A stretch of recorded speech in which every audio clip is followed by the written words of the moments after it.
lang kasi very viral sina Will and Bea ngayon because of your series, Golden Scenery, na nagka-extended pa na episode. So ano masasabi mo doon na nag-viral, pumutok yung love team nila?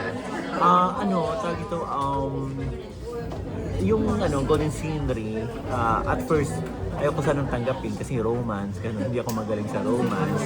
Pero parang si Wilbert kasi yan, hindi ko siya maiwan kasi I worked with Wilbert in past projects na parang in a way, yung first movie niya na siya lead, ako yung nag-aturo sa kanya. So parang nag-usap kami na parang halipolis na gusto niya ako yung maging director na para malabas niya yung full power niya na ako, I don't even know what that means, pero sige, tulungan ko na ito as a friend.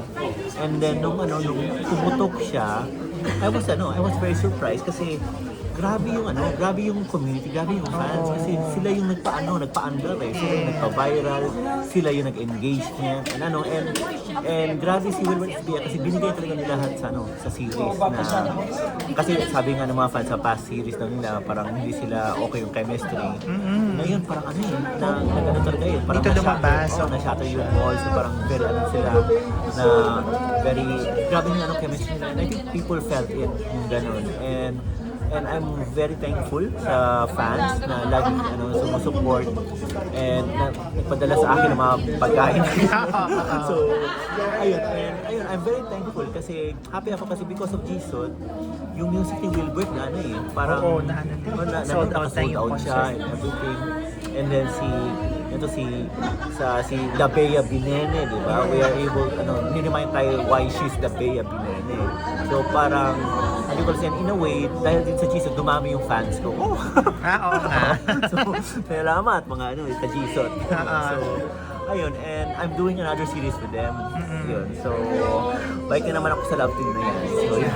Pero ano meron sa tingin sa love team nila? Bakit pumutok siya ngayon? Yung Will Bea? I think parang Hannibal is, they're very good workmates. They're very good colleagues na todo bigay sila sa material and sa role na, and I think kasi sa past university series nandun na yung character nila, so parang over the years na I felt na when I was doing Jisoo, ako yung parang newcomer sa world nila, na ako yung guest character, sila alam na nila, bulma na nila, so ayun, parang nag-final form yung performance nila sa characters. And then nakapag-shooting na ba kayo sa PMAC na movie? Hindi pa na-announce. Ha? Wala pa. Very soon. Ano namang ina-expect dito? Sa PMAC, I want it to be first time ko mag-horror comedy. And we're casting pa the other actors. Naghanap ko talaga ng mga gagaling ng mga comedians. It has always been my mission and goal to find these comedians na mga guys na gano'n. So parang excited, kinakabahan ako kasi galing siya PMAC, di ba? Very successful. So expectation, how do I make PMAC more Filipino and more irreverent and chaotic? And then reaction na sila yung gaganap na Wilbert Bea? Yes. Kasi si Wilbert, nag-usap kami ni Wilbert about PMAC na parang yan yung isa sa mga films na favorite namin. And then si Wilbert, nung bata pa siya, tinatawag siyang PMAC kasi kamukha na rin siya ng Mario Maurer. So parang nagka-align lang din yung stars na ako nung napanood ko yung PMAC. Shit, I wanna do something like that someday. Ayun, di ko akalain na ako yung gagawa sa remakes.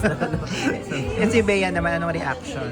Sa PMAC? Ayun, I think she's also surprised kasi Hanipolis parang yung role is very Hanipolis, magiging spooky siya but at the same time maging comedic. So parang I think challenge for her, but again, that's the Bea Binena. So parang ayun, so hopefully we're going to explore yung characters, yung casting. Ayun. Yung series ba na gagawin, yun yung nilabas na trailer nung sa concert? Yung Love You Lads.